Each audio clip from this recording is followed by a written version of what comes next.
If you're a government employee concerned about the shutdown, you're in the right place. I left the government in January after 22 years, so I've been through a few of them, and I can tell you what to expect. So, first of all, stay calm, don't panic. You will get paid. There's no doubt about that. There's a law that was passed in 2019 which guarantees that you'll be paid when the shutdown is over. So things might get a little tight now, but you will get paid in the end. My heart goes out to you if you're going through this, especially if you are in a household with more than one federal employee, so you don't have either paycheck coming in, or worse, if one spouse is a federal employee and the other is a contractor, because although federal employees will get back pay when this is over, contractors won't. But the White House under Donald Trump sent a mass email to employees telling them not to blame him for the government shutdown, even though he is responsible for the government shutdown. So here's a list of other government shutdowns. Some of them lasted one day, some of them lasted longer. I started in the government around here. So this was the first big one I remember. And we did eventually get back pay. And people were complaining about that, saying, oh, you had a nice 2-week vacation. Well, it wasn't a very enjoyable vacation if you didn't know if you were ever going to get paid or not. And eventually we did get paid, and they changed the law around here.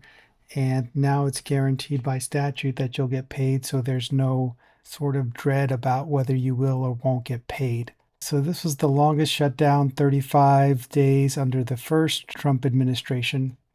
And you did eventually get paid. So if you haven't lived through one of these before, what happens during a shutdown is that they will tell you to come to the office, and then you will have 4 hours in the office in which to do administrative procedures and shutdown. So what that means is you'll go to your computer, you'll set the autoresponder to say that you won't be answering emails and to contact your supervisor or wait for you to return. You'll change the voicemail on your phone, and then you'll leave. You'll have 4 hours to do everything you need to do and go home. So something you should be aware of, there are essential employees that are called accepted employees or exempt employees, and they're required to work during the shutdown.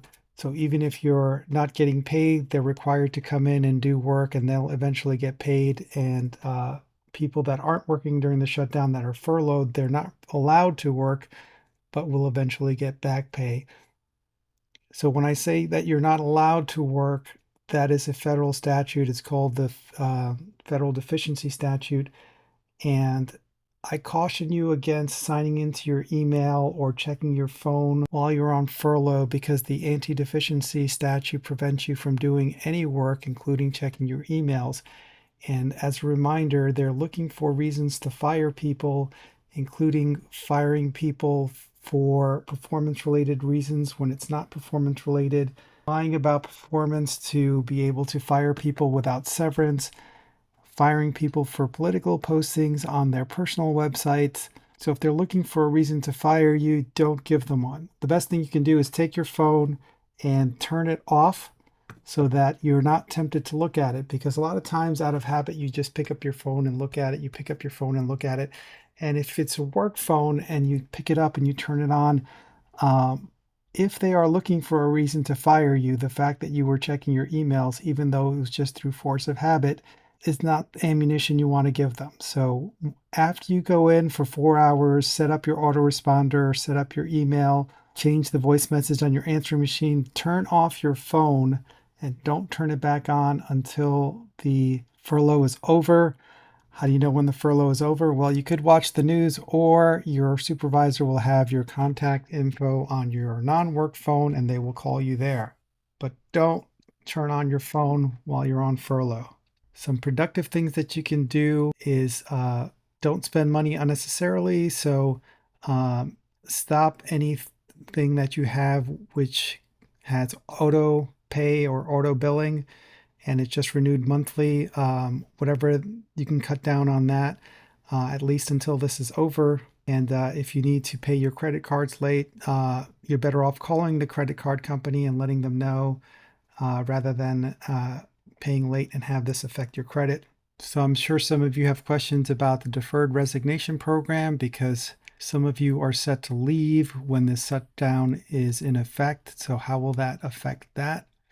If there's no one to process your retirement stuff or your separation stuff, and it's unclear how they will process it because they probably won't be able to process it till after the furlough is over, but your back pay will stop when your official resignation date on your DRP kicked in, so you won't get back pay past that.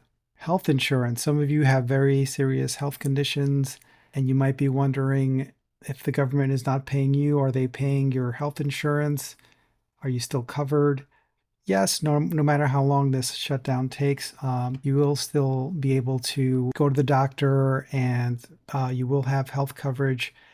And since you are not getting paid, it's not coming out of your paycheck. But when you get back pay, your health premiums will be deducted from that. And in the meantime, if you need to go to the doctor or anything like that, you're still covered. I no longer get a federal paycheck, but I get a pension payment. And according to government executive, I will still get my monthly pension payment. But we'll find out how true this is in a couple of days. And here's a memo that was sent out by OPM with special instructions for a shutdown. And your supervisor should have this stuff, but I will put that in the description in case you guys need it. But anyway, as I said, you have to perform an orderly shutdown, which is you come in for 4 hours and you change your voicemail, change your email, put away any files which are confidential where they need to go so they're safe while you're gone, yada, yada. If you are on leave, on vacation, or anything like that when the shutdown goes into effect, you're not required to come in to do the orderly shutdown. They should do it for you. And again, I emphasize there is something called the anti-deficiency statute, and you're not allowed to work, even if you're willing to work for no pay. You're not allowed to work if you're furloughed during the shutdown. And work includes checking your email. So if out of habit you check your email, don't do it. Leave your laptop off, take your phone, turn it completely off, take your phone, turn it off so that you don't accidentally check it, because if they are looking for reasons to fire people and they saw that you looked at your work equipment during a shutdown, they can charge you with the Anti-Deficiency Act and create a reason to fire you. So, as I said, I was at the government and I went through these 3 shutdowns. One was 2 weeks, one was 3 days, one was over a month. And they're not fun if you are not sure that you'll ever get paid, but knowing that there's an actual statute that guarantees you'll get paid, maybe you can take advantage of this time to spend more time with your family, knock out some home improvement projects around the house like I've been doing, do some things online to sharpen your skills, like take free courses dealing with AI, or polish up your resume and start sending it out. And keep in touch with your fellow employees. If there's a way that you can help each other out, please do that. You guys are all doing great work, and I know it doesn't feel like you're appreciated right now because there's people in the White House and in Congress saying horrible things about you and trying to make it miserable so that you'll quit. And this is just part of that process. But if you help each other out, they can't beat all of you. So try to stick together and help each other out in any way you can. Good luck out there, everyone.